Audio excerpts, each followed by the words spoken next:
Welcome to విజేటి blogs. ఈరోజు మా ఇంట్లో వెజిటేబుల్ సలాడ్ ఎలా చేసుకుంటానో మీకు నేను చూపిస్తాను. చూడండి, ఫస్ట్గా ఉల్లిపాయ కట్ చేసుకోవాలి. మా ఇంట్లో 4 మెంబర్స్ ఉంటారు కాబట్టి నేను 4 మెంబర్స్ కావాల్సినట్టు ప్రిపేర్ చేస్తున్నాను. మీ ఇంట్లో ఎంతమంది ఉంటారో అంతమందికి మీరు ప్రిపేర్ చేసుకోవచ్చు. నేను మా ఇంట్లో సరిపోయేట్టుగా 3 ఉల్లిపాయలను కట్ చేసుకుంటున్నాను. ఆ తర్వాత టమాటాని కట్ చేసుకుందాము. ఒక టమాటాని కట్ చేశాను. ఆ తర్వాత ఒక క్యారెట్ని కట్ చేసుకుందాము. అలాగే తర్వాత ఒక కీరాని కట్ చేసుకుందాము. ఈ వెజిటేబుల్ సలాడ్లో కీరానే మెయిన్. క్యాప్సికమ్ వేసుకోవచ్చు, అలాగే బీట్రూట్ కూడా వేసుకోవచ్చు. ఎందుకంటే మా దగ్గర అవైలబిలిటీగా లేవు కాబట్టి నేను వాటిని స్కిప్ చేస్తున్నాను. మీకు కావాలంటే మీరు వేసుకోవచ్చు. ఇవన్నీ కట్ చేసుకున్న తర్వాత ఒక బౌల్లోకి తీసుకోవాలి.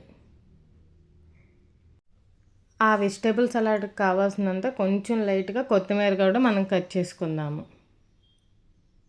ఫస్ట్గా ఇప్పుడు మనం ఒక బౌల్ తీసుకొని మనం కట్ చేసినవన్నీ కలుపుకుందాం. ఫస్ట్గా నేను 3 ఉల్లిపాయలు కోసాను, అవి దాంట్లో వేసేస్తున్నాను. ఒక టమాటా కట్ చేసాం, అది కూడా వేసేసుకుందాము. నెక్స్ట్ క్యారెట్ కోసాం కదా, అది కూడా వేసేసుకుందాము. చూడండి,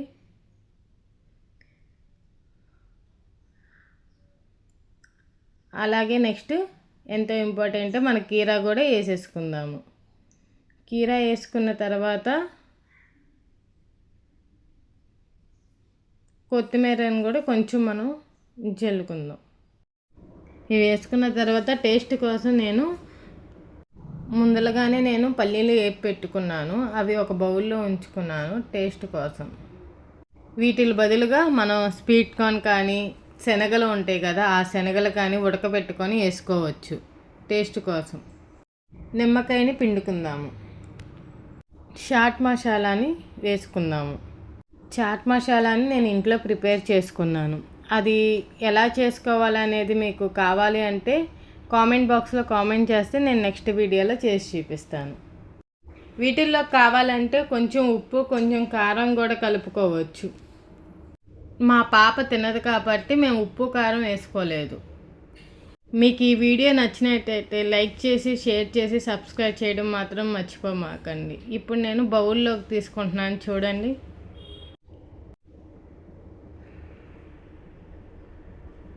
నేను చేసిన వెజిటేబుల్ సలాడ్ని మా పాప కూడా తింటుంది. సో నేను అందుకని ఉప్పు కారాలు ఏమి వేయను. ఇప్పుడు మా ఆయనకి పెడదాము, ఎలా ఉందో కనుక్కుందాం పండి.